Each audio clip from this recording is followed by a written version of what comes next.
And without further delay, we got 97.3 ESPN.com Sixers insider Michael Kaskey-Blomain on the phone line. You can follow him on Twitter at @TheRealMikeKB. Mike, how you doing this afternoon? Josh, I'm doing pretty well, man. Just trying to stay warm. How about yourself? Listen, man, it's actually pretty toasty in the studio today, which is really weird because usually it's freezing in here. But listen, if it's warm in here and it's cold outside, I'll take what I can get. All right, there you go. So I just played the Nerlens Noel audio before I brought you on. The whole thing, not the little tidbits you see on TV. So people get the full brunt of Nerlens and his. Listen, this guy I feel like is just a malcontent, Mike, and you hear him, he complaining about the coach, complaining about the organization. He says he just wants to play somewhere, he doesn't care where he's playing. He's not an 8-minute player. I really feel like he reminds me of that girl we've all dated, who, no matter what we do for her, he's never happy, nothing's ever good enough, and he just doesn't want to be in the relationship anymore. Yeah, man, absolutely. I have to agree with you there. I was down at the Wells Fargo Center last night. I was in the locker room when he made those comments, and it was just crystal clear that he was, basically he came off as someone just over their current situation. Like, he wasn't interested in what was going on. He clearly wanted to be somewhere else. And, like you said, he got 8 minutes, which, it's 10 minutes less than anyone else on the roster got last night. So I do understand, he's a guy that's a couple years removed from being a high lottery pick, and he's not getting the minutes. But at the same time, this is a guy that missed the first 22 games of the season with an injury issue. And Mike, real quick, the Sixers have minutes restrictions on everybody. Okafor, Bayless before he got put out. Embiid, they even had Covington on a minute restriction once this year.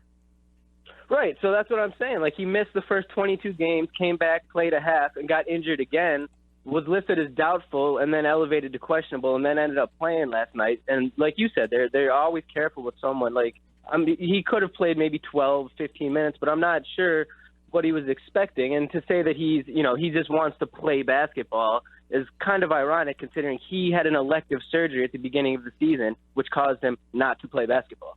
And listen, I'm not saying I'm a medical expert, but between me and Deshaun, my producer here in the studio, we've probably had more knee injuries than all of the Sixers team combined. And I'll tell you right now, whenever I have a knee problem, I wouldn't wait until halfway through training camp to have that procedure done. It's almost like he was punishing the Sixers, being like, you want me to play? I'm going to go with my surgery now. Honestly, that's how it comes off. And I'm not saying I have, inside information into his camp as to, the actual severity of the injury. But he made the comments at media day basically saying how he wanted to be traded. It didn't happen. He took this elective surgery, missed the, first month of the season. You have to imagine he was hoping to get moved in that time. It didn't happen. And now the first full game that he's back, he's making these comments. So it was basically like he was, he's just goading the team to make a move at this point. Someone brought up this idea to me, and I want to run it by you because, you follow this Sixers team day in and day out. And that is this. I know Nerlens Noel and Okafor were both shopped during the offseason, but I'm curious, with all the teams that have called about them and all the rumored trade scenarios, is there a possibility the Sixers can maybe trade both of them before the trade deadline, maybe like a 3 or 4 team deal? You know what? I do think it's a possibility. I don't know if it would necessarily be the same deal or 2 separate deals, but from what I've been able to gather, there's limited interest in both players. The value that the Sixers are going to get back for either guy, I don't think the fans are necessarily going to be ecstatic with, but that's just the reality of the situation at this point. But there is a market for both guys. It might be a different market, considering the different skill sets. But if that was a decision that the team made, that they just wanted to part ways with both of these guys and recoup as much as they can in return, I do think that's a possibility. Because, I look around the league. There's been rumors about that Portland and Golden State are interested in Noel. There's rumors that the Bobcats and the Hornets now, Charlotte and Boston. I'm still stuck on the Bobcats, my bad. Yeah, a couple years back. that was like 6 years ago. But anyway, the Charlotte and Boston, they want Okafor. To me, I look at Embiid, I look at this roster, and I see potential. I just don't see how Okafor and Noel fit in within that potential. And I think that's the same thing that a lot of people have been seeing for a while. And it's at the point now when we were just talking about it, it was one thing. We're like, hopeful maybe it'll work out. We're at the point now where all 3 of the guys are playing, and it's clearly not working out. Embiid and Okafor just doesn't seem to work out together.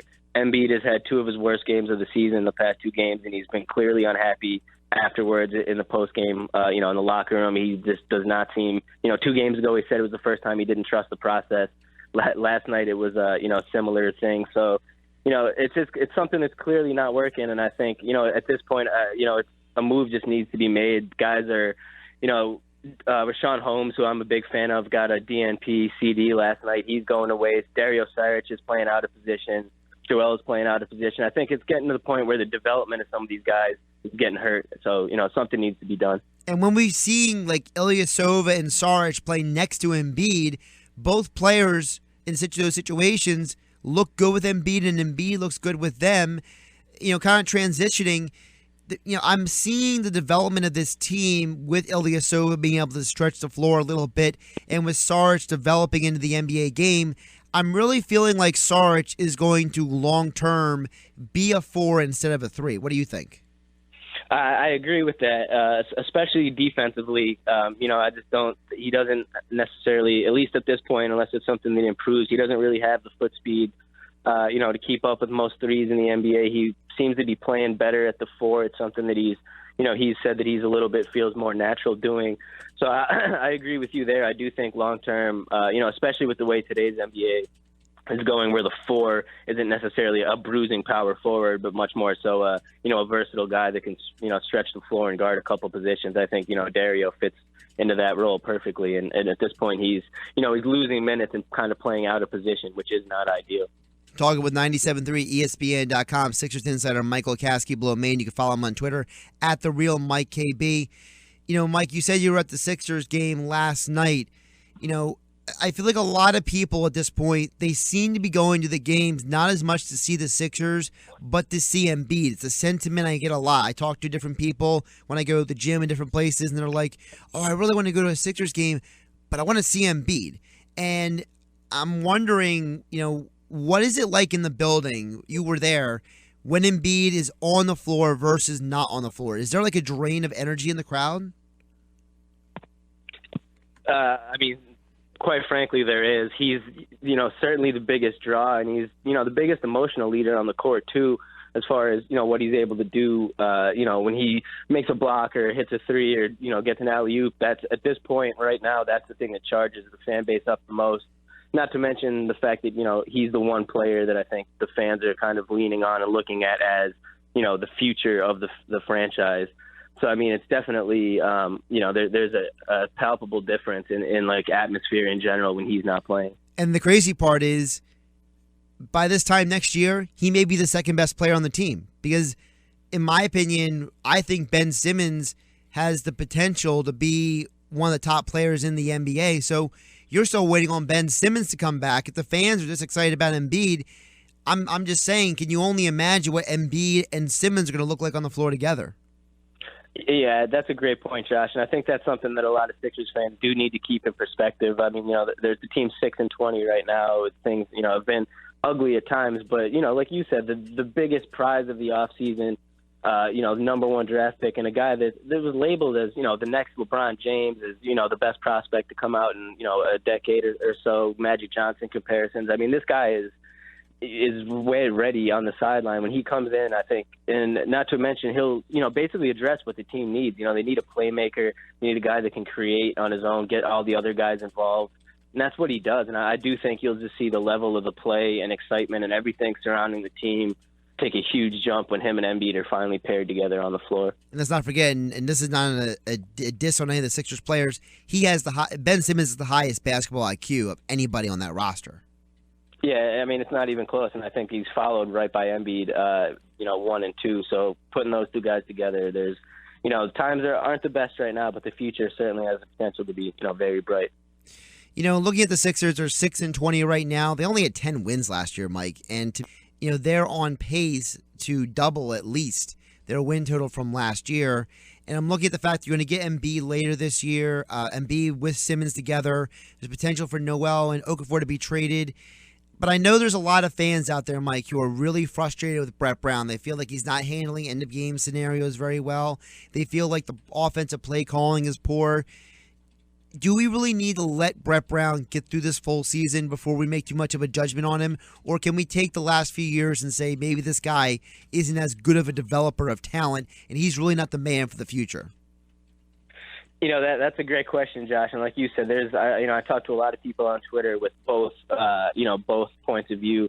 I'm personally kind of falling in the camp of you need patience with Brett. I mean, if you look at kind of what he's dealing with, I mean, the players are frustrated. There's no way Brett's not frustrated with what, he's the one that's tasked with balancing, this, lineup that just is stacked with big guys. It's not even, like you said, they're missing their best player in Ben Simmons, who was, the guy that was, really supposed to take the team to the next level and be the centerpiece of the offense. So, I mean, there is some things with Brett that have been, questionable throughout the year. I don't want to say that he's blame-free. Obviously, some of the lineup decisions he's made, some of the, the late-game play calling. There was a stretch there where the team lost a handful of games, close games down at the last play or two, as far as, like, the play calling and the execution, which could, lead back to the coach. But in general, I think it's just such a unique and difficult situation that he's dealing with, considering the roster and just the general expectations for the team. They're different than, other NBA teams at this point. So I do think he deserves kind of not necessarily a pass. You can certainly just critique things he does, but it's too early for me to say, we need to look elsewhere for a coach. You can follow him on Twitter at @TheRealMikeKB. Is our 97.3 ESPN.com Sixers insider Michael Kaskey-Blomain. Mike, appreciate you joining me on the show today. Are you going to go to the game tomorrow? I'll be there. All right, cool. Well, listen, I mean, they are playing the Nets, so you actually have a situation where you're going to play a team you're better than. So we hope the Sixers win. Hopefully. Gotta hope. Mike, take care of yourself. You too, man. Have a good day.